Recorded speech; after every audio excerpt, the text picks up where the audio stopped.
Quraasuma qabsaa'aati. Urgaa'eet, jabaateet, qaliileet as baya.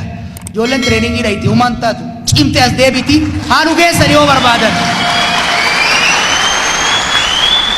Hoo barbaadan nu hunda fuudhanii Afgaanistaan nu haa geessanii.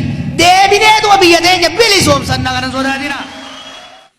Kutaa adda addaa keessaa ba'uun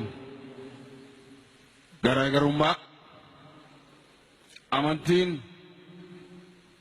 garaagara yoo ta'e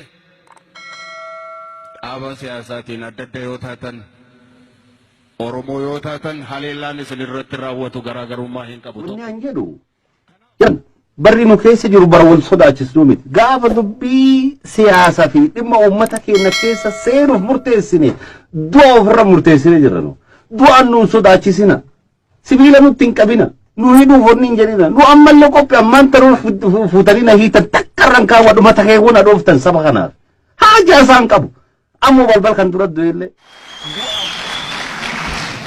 OMN gamaa gaman ari'u tun warra rafnaani kana itti dhufti. Ari'uu miti hin fitti malee ijoollee tana kijiba isii uummata Oromootti hin geessinu. Akka OMN itti immoo nama daayirektara OMN miti. Garuu nan beeka ijoolleen fide. Ijoollee OMN keessa hojjetu nan beeka. Cuufuu miidiyaa cuufuu miti ijoollee ari'uu miti odoo biddeetti qabde dhugaa Oromootirra haqa Oromootirra dhugaa Oromoo himurraa guyyaa tokkoof duuban deebi'u OMN kana shakkina.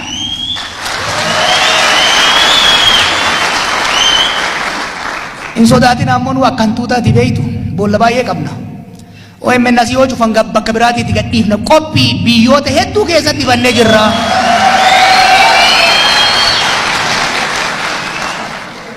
Qees balaayifaa afaan qabuu barbaadaniit warri rabbiif Oromoo jidduu dallaala ta'uu barbaadu.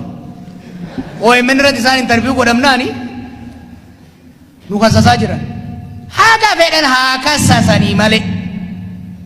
Oma OMN gaafa Oromoon nurraa cufame jedhe qofa cufata. Sanii achitti abbaan fedhe wixxifate abbaan fedhe haxxifate dhugaa Oromoo itti fufna asii yoo cufan durin beeytanii moggaa asiin buusan achiin bayaa turreemi dhiishuma gara gaggalchita. Uma rakkoon hin jiru.